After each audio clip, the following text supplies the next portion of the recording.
perkenalkan, nama saya Nol Fibriana dengan NIM 2021-10275.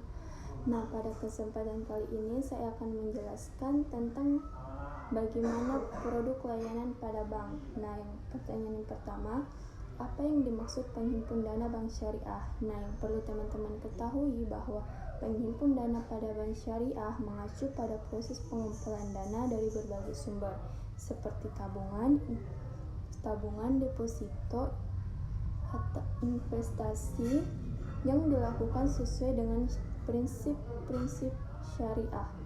Nah, yang kedua yaitu beberapa prinsip syariah yang harus dipatuhi dalam bank syariah. Nah, prinsip yang pertama yaitu prinsip larangan riba. Bank syariah tidak boleh menerima atau memberikan bunga atau riba dalam transaksi keuangannya. Yang kedua, prinsip kepatuhan syariah. Semua transaksi dan operasi bank harus sesuai dengan hukum Islam. Nah, yang ketiga ada prinsip keadilan dan keterbukaan. Nah, transparansi dan keadilan harus menjadi prinsip utama dalam semua transaksi dan operasi bank syariah. Nah, yang keempat ada prinsip pembagian risiko dan keuntungan. Nah, bank harus membagi risiko keuntungan secara adil di antara para pemegang rekening atau pihak yang terlibat dalam transaksi. Nah, yang kelima ada prinsip larangan investasi dan barang haram. Jadi bank syariah tidak boleh melakukan investasi dalam bentuk barang haram seperti perjudian, narkoba, dan tembakau. Ketiga yaitu sebutkan produk penghimpun dana yang umum ditawarkan oleh bank syariah dan jelaskan bagaimana prinsip bank syariah diterapkan dalam produk tersebut. Nah, beberapa produk penghimpun dana yang umum ditawarkan oleh bank syariah meliputi yang pertama, tabungan mudharabah. Nah, tabungan di mana tabungan nasabah menyetorkan dana kepada bank untuk diinvestasikan dalam proyek atau bisnis tertentu. Nah, yang kedua yaitu deposito mudharabah. Nah, mirip dengan tabungan mudharabah, namun dana deposito mudharabah nasabah menyetorkan dana untuk jangka waktu tertentu dengan tingkat keuntungan yang sudah ditentukan sebelumnya. Nah, yang ketiga investasi wakaf. Nah, dana yang dikumpulkan dari masyarakat diinvestasikan dalam proyek-proyek pembangunan atau sosial yang sesuai dengan prinsip syariah. Nah, bagaimana bank mengaplikasikannya yaitu transaksi didasarkan pada prinsip keadilan dan tidak melibatkan riba. Yang kedua yaitu pembagian keuntungan dilakukan secara adil sesuai dengan kesepakatan sebelumnya antara bank dan nasabah. Nah, yang ketiga investasi hanya dilakukan dalam proyek yang halal sesuai dengan prinsip Islam. Beberapa perbedaan utama antara penghimpun dana pada bank syariah dan bank konvensional. Nah, yang pertama prinsip dasar. Bank syariah beroperasi berdasarkan prinsip-prinsip syariat Islam, sementara bank konvensional tidak memiliki keterkaitan langsung dengan prinsip-prinsip agama. Nah, yang kedua kontrak.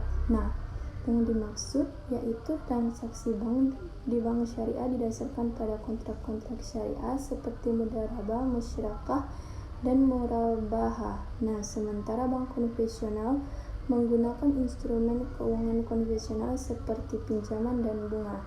Nah, yang ketiga bunga. Nah, bank syariah tidak memperbolehkan dalam transaksi keuangannya, sedangkan bank konvensional menggunakan bunga sebagai bagian penting dari model bisnisnya.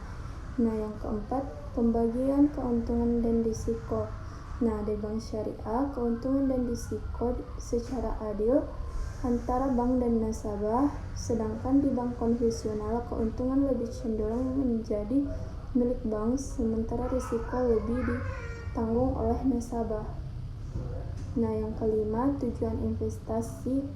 Nah, yang dimaksud bank syariah cenderung berinvestasi dalam proyek-proyek yang halal dan sesuai dengan prinsip-prinsip syariah, sementara bank konvensional dapat menginvestasikan dana dalam berbagai jenis proyek yang mempertimbangkan aspek agama. Nah, yang keenam, tanggung jawab sosial. Nah, bank syariah juga diharapkan untuk memperhatikan tanggung jawab sosialnya dan terhadap masyarakat dan lingkungan sekitar dalam operasinya. Nah, sementara bank konvensional mungkin memiliki pendekatan yang berbeda terhadap tanggung jawab sosial dan perusahaan.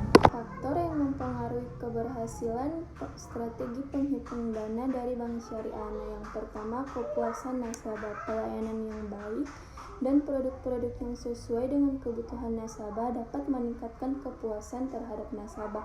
Nah, sehingga meningkatkan minat mereka untuk menabung atau berinvestasi pada bank tersebut. Nah, yang kedua, reputasi dan kredibilitas. Reputasi syariah sebagai lembaga keuangan yang kredibel dan terintegritas dapat mempengaruhi kepercayaan masyarakat dan minat mereka untuk menanamkan dana pada bank tersebut. Nah, yang ketiga, inovasi produk.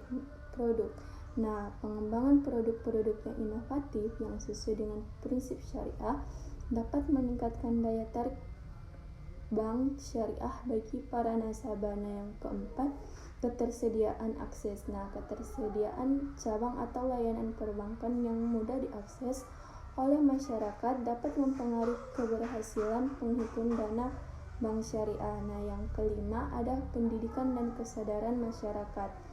Nah, pendidikan dan kesadaran masyarakat tentang prinsip syariah dan keuntungan menabung dan berinvestasi di bank syariah juga merupakan faktor penting dalam berhasilnya pada bank syariah. Nah, yang keenam, ada kondisi ekonomi dan perkembangan pasar. Nah, kondisi dan ekonomi makro dan perkembangan minat masyarakat untuk menabung dan berinvestasi pada bank. Pertanyaan selanjutnya, teknologi dapat dimanfaatkan untuk meningkatkan efektivitas penghimpun dana bank syariah melalui beberapa cara. Yang pertama, ada platform digital. Nah, platform digital seperti aplikasi mobile banking atau internet banking memungkinkan nasabah untuk melakukan transaksi di mana saja dan kapan saja. Nah, yang kedua, ada pemasaran digital. Nah, penggunaan media sosial, situs web, dan kampanye pemasaran digital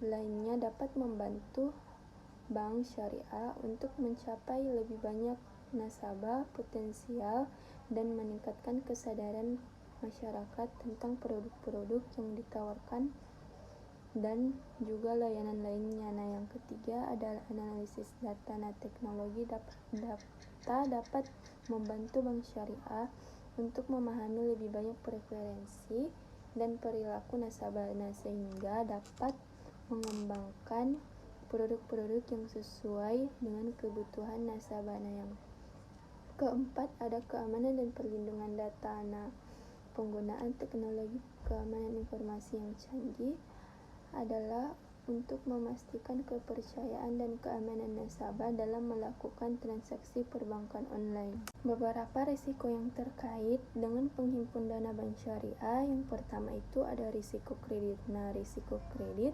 atau gagal bayar dari pihak yang meminjam dana dari bank syariah untuk digunakan dalam proyek investasi atau pembiayaan. Nah, yang kedua ada risiko likuiditas. Nah, risiko ketika bank tidak memiliki cukup dana untuk memenuhi kebutuhan nasabah yang ingin menarik dana mereka. Nah, yang ketiga ada risiko pasar. Nah, risiko pasar timbul akibat fluktuasi harga atau nilai aset dalam portofolio investasi bank syariah, seperti saham, obligasi, atau instrumen keuangan lainnya. Nah, yang keempat ada risiko operasional. Risiko yang terkait dengan kesalahan manusia, kegagalan sistem, atau kegiatan ilegal dalam operasi bank syariah.